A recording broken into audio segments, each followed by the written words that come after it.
নৈৰ পাৰৰ এচটা শিৰত বহি পানীৰ কোব ভাচাই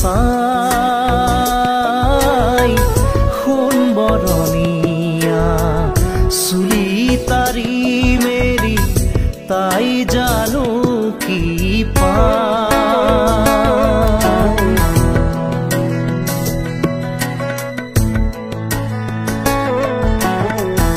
নৈৰ পাৰৰ এচটা শিৰত বহি পানীৰ কোব ভাচাই